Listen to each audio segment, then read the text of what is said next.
Jaunpur jail में ऐसा क्या हुआ? धनंजय सिंह को अचानक एम्बुलेंस से दूसरे जेल में करना पड़ा शिफ्ट। क्या धनंजय सिंह की तबीयत में है कोई गड़बड़ या जेल में रची जा रही थी कोई बड़ी प्लानिंग?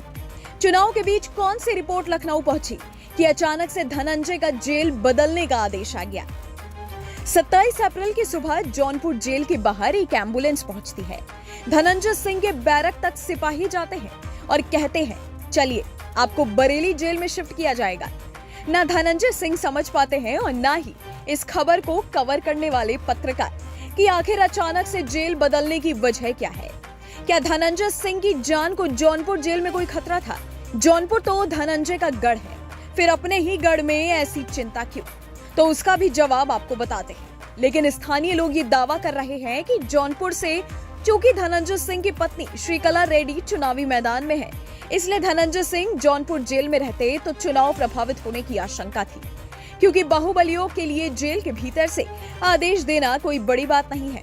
वो आदेश देते हैं और बाहर उनके साथी उसे अमल में ले आते हैं। लेकिन सवाल यह है कि अगर डर धनंजय सिंह की वजह से चुनाव प्रभावित होने का था, तो फिर धनंजय सिंह को एम्बुलेंस से क्यों शिफ्ट किया गया? पुलिस से जुड़े सूत्र बताते हैं कि धनंजय सिंह की तबीयत ठीक नहीं थी, इसलिए एम्बुलेंस का सहारा लेना पड़ा और उन्हें बरेली के सेंट्रल जेल में कड़ी सुरक्षा में रखा जाएगा। लेकिन धनंजय के समर्थकों को इस बात की चिंता सता रही है कि अगर तबीयत ठीक नहीं है तो फिर मेडिकल कॉलेज ले जाया जाना चाहिए था, सीधा जेल क्यों? जब से मुख्तार वाली कहानी सामने आई है, तब से जेल के भीतर रहने वाला हर बाहुबली और बाहर बैठा उसका परिवार डरा डरा सा रहने लगा है। मुख्तार के बेटे और भाई आज भी यही कह रहे हैं कि मुख्तार को सही इलाज नहीं दिया गया, इसलिए ऐसा हुआ। पर धनंजय सिंह का मामला काफी अलग है। कहते हैं जेल जाने के बाद धनंजय सिंह की राजनीतिक पकड़ आज भी कम नहीं हुई। 3 साल पहले जब धनंजय सिंह को नैनी जेल में बंद किया गया था, तब जान का खतरा वाली बात सामने आई थी। ये पता चला था कि नैनी सेंट्रल जेल में माफिया डॉन मुख्तार अंसारी और माफिया अभय सिंह के कई गुर्गे और शार्प शूटर बंद है, जिनसे धनंजय सिंह को खतरा है।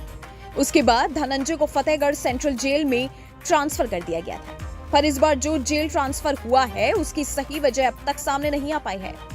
पहले जौनपुर के टीटी कॉलेज और फिर लखनऊ विश्वविद्यालय की छात्र राजनीति में शामिल होने वाले धनंजय ने मंडल कमीशन का विरोध करने से अपने सार्वजनिक जीवन की शुरुआत की। लखनऊ विश्वविद्यालय में ही उनका परिचय बाहुबली छात्र नेता अभय सिंह से हुआ और यहीं से धनंजय भी विश्वविद्यालय की दबंग राजनीति में शामिल हो गए।